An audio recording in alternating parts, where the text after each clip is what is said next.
오늘 목요일에 새벽에 만난 하나님 오신 여러분들 환영합니다. 같이 기도하겠습니다. 하나님 감사합니다. 오늘도 아침에 하나님께서 우리를 깨워주시고 말씀으로 또 우리에게 하나님이 주시는 선물을 기대합니다. 하나님, 말씀이 있어야 우리의 기준이 있습니다.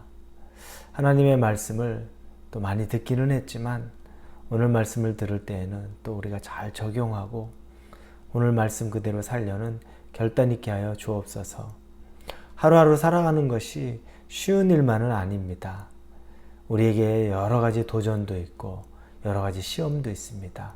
그러나 하나님, 이 말씀을 통해서 우리가 결단하면서 힘을 얻고 세상의 어떤 마귀 대적자들로부터 우리를 보호하고 더 나아가 우리가 승리할 수 있는 하나님의 그 큰 힘이 경험되는 시간 되게 하여 주옵소서.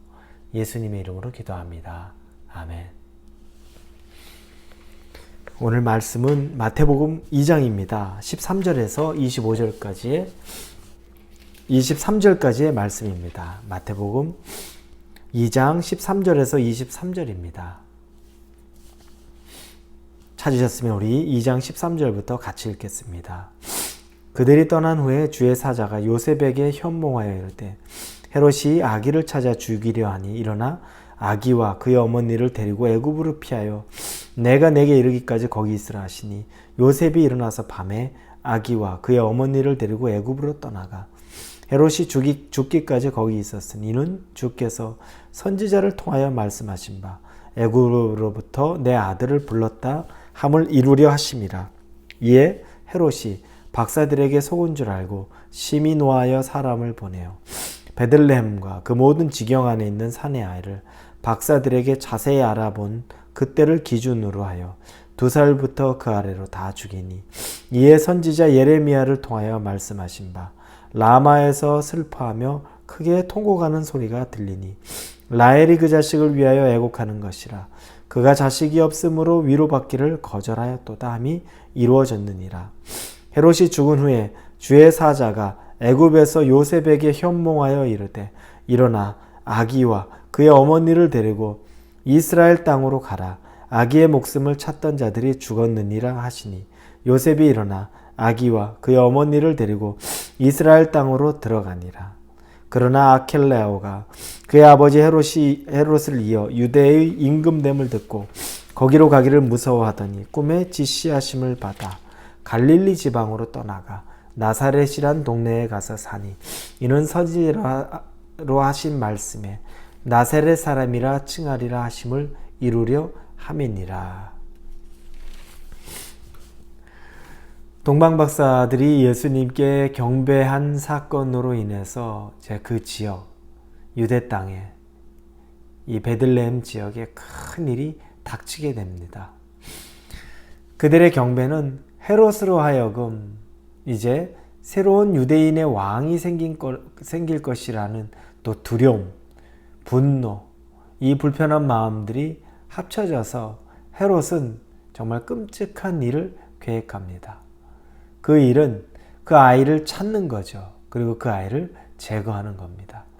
그런데 동방박사들이 원래 그 아이를 찾아서 경배하면 자기에게 돌아와서 알려주면 그러면 자기가 그 아이만 제거할 생각을 했는데 동방박사들이 이미 꿈속에서 다시 헤롯에게 돌아가지 말라는 그 하나님의 인도하심을 받고 그들이 다른 길로 자기들의 고향으로 돌아가 버리죠. 헤롯 왕이 이제 속았다는 생각을 합니다. 그리고 나서 분이 풀리지 않고 또 이 암적인 존재가 앞으로 될 수 있는 이 유대인의 왕으로 태어날 아기 예수를 제거하기 위해서 그 지역에 동방박사가 나타난 때부터 해서 2살 이하에 있는 사내 아이들은 모두 다 죽이라는 명령을 내립니다. 아주 끔찍한 명령을 내리는 거죠. 자, 이제 정말 말할 수 없는 위기가 닥친 겁니다. 이 위기가 닥쳤을 때, 그런데 이때 이 위기가 닥친 걸 사실 요셉과 마리아가 알고 있을까요? 모릅니다. 개인적으로는 그 일을 알 수 없습니다. 왜냐? 헤롯이 지시를 내리는 즉시 그 일들이 이루어지는데 그걸 알 길이 없죠. 그러나 그 알 길이 있었습니다. 그것은 하나님께서 꿈에 요셉에게 나타나서 헤롯의 계획을 말씀해 준 것입니다.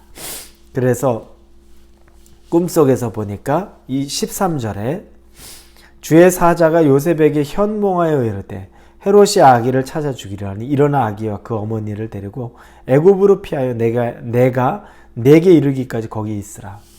너 지금 일어나서 빨리 아기와 또 마리아 데리고서 애굽 땅으로 피하거라 라고 꿈속에 나타납니다.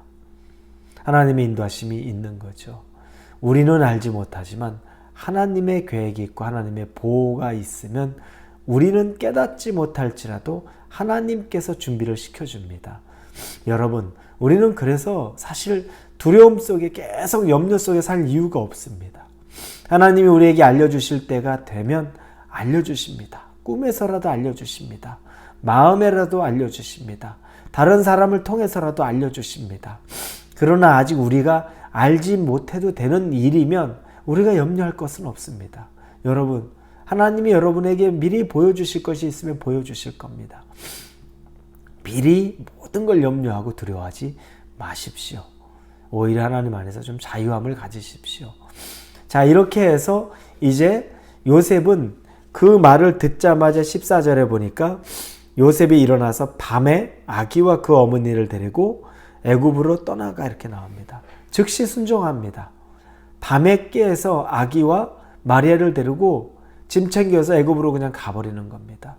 주저하거나 또 의심하거나 그러지 않습니다. 이거 보통이 아니라는 걸 알게 된 거죠. 그래서 아이를 데리고 갑니다. 그리고 나서 시간이 좀 지났는데 정말 그때 헤롯이 그 지역에 2살 이하의 사내 아이들을 다 죽였습니다. 곡하는 소리가 그 지역에 넘쳐나는 그 비참한 상황이 된 거죠. 그리고 헤롯이 드디어 죽었습니다. 그때 꿈에 다시 하나님이 주의 천사를 보내서 요셉에게 말씀합니다. 이제 아기와 또 내 아내를 데리고서 다시 고향 이스라엘 땅으로 가라는 거죠. 아기의 목숨을 앗아갈 자가 죽었다라고 이야기합니다. 하나님의 약속을 그대로 지킵니다. 내가 너에게 명령할 때까지 애굽에 있어라. 요셉은 그 말씀에 처음부터 순종해서 지레짐작해서 다시 이스라엘로 돌아오는 것이 아니라 하나님이 말씀하시는 그때까지 잘 기다리고 있었던 것이고, 하나님은 또 헤롯이 죽자 즉시 그에게 또 꿈속에 나타나서 지시하죠. 이제 아기와 아내를 데리고 이스라엘 땅으로 돌아가라. 그랬더니 요셉이 또 21절에 요셉이 일어나 아기와 그 어머니를 데리고 이스라엘 땅으로 들어가니라. 참 요셉의 모습을 보면 순종하는 것이 잘 준비되어 있다는 것이 보여집니다. 꿈에서 하나님께서 이미 마리아에게 이야기하던 장면들이 있었죠. 마리아에 대해서 동정녀, 성령으로 잉태된 아기, 그 꿈을 듣고서 그대로 순종했는데 한 번도 거역함 없이 요셉이 하나님의 인도하심에 철저하게 순종을 합니다. 그리고 나서 이제 다시 이스라엘로 돌아오는데, 그런데 그 땅에 헤롯 왕 뒤를 이을 왕이 바로 헤롯의 아들 아켈라오라는 이야기를 듣습니다. 이 아켈라오는 그 당시에 왕이 되기 전부터 아주 잔인한 짓을 했던 사람으로 유명합니다. 그래서 그 소식은 이미 퍼져 있었기 때문에 이 요셉이 엄청나게 두려워합니다. 그 아버지의 이은 아들인데 이 아들도 그 소식을 들었을 텐데, 근데 잔혹하기 짝이 없는 그 아들이 이제 왕이 되었으니까 거기에 가는 것을 두려워하는 겁니다. 왜 그렇겠습니까? 그 나이대가, 예수의 나이대가 이미 사실 죽어야 되는 나이대인데 살아서 돌아왔으니 여러 가지 의심을 살 수도 있고 또 나중에 보복을 당할 수도 있고 아마 생각이 많았을 겁니다. 그러다 보니까 두려움 속에 요셉이 이스라엘 베들레헴으로 가는 것을 두려워합니다. 오늘 본문의 22절에 그러나 아켈라오가 그의 아버지 헤롯을 이어 유대의 임금됨을 듣고 거기로 가기를 무서워하더니 이렇게 나옵니다. 두려워해요. 베들레헴 땅으로 다시 가는 것을 두려워합니다. 그때 꿈에 하나님이 다시 나타납니다. 그리고 말하죠. 꿈의 지시하심을 받아 갈릴리 지방으로 떠나가 나사렛이라는 동네에 가서 사니 이는 선지자로 하신 말씀에 나사렛 사람이라 칭하리라 하심을 이루려 함이라. 나사렛으로 가라라는 또 지시를 받게 됩니다. 여러분, 처음부터 나사렛으로 가라는 말을 한 것은 아닙니다. 유대 땅으로 가라 그랬는데 요셉이 두려움을 느끼고 그곳에 가는 것을 어려워하는데 하나님이 요셉의 마음을 이해하고 그리고 나사렛으로 가도록 인도합니다. 그러나 구약에서는 이미 나사렛으로 가야 될 일이 있었습니다. 하나님의 큰 섭리 안에 있었지만 그러나 하나님께서는 요셉의 두려움도 이미 마음으로 받으셨던 겁니다. 저는 이 모습을 보면서 하나님의 섬세하고 자상한 모습도 보게 되고 그리고 늘 하나님에게 순종하던 요셉에게 있어서 하나님이 정말 어렵고 힘들 때 순종하던 사람이 이번 너무 어렵습니다. 두렵습니다. 라고 할 때 하나님이 다른 길을 내주시는 것을 기꺼이 하시는 인격적인 하나님이라는 것을 보고 또 마음에 감동을 얻습니다. 사랑하는 우리 홀리웨이브 여러분, 성도 여러분, 하나님은 좋은 분입니다. 여러분이 늘 하나님 앞에 순종하던 사람이라면 때로 여러분이 하나님 앞에 두렵습니다, 힘듭니다 라고 말할 때 하나님이 그것조차도 들으시고 여러분의 마음 가운데, 삶 가운데 좋은 길 선택하실 것을 허락하시는 분이라는 걸 믿음으로 받으실 수 있기를 예수님 이름으로 축원합니다. 기도합니다. 아버지, 좋으신 하나님이심을 감사합니다. 요셉처럼 순종하기를 원하고 또 어려움이 있을 때 하나님 앞에 정말로 우리 안에 마음을 다 내어놓고 하나님 앞에 또 기도할 수 있는 사람 되기를 원합니다. 그리고 선하신 하나님을 맛보아 알기를 원합니다. 예수님 이름으로 기도합니다. 아멘.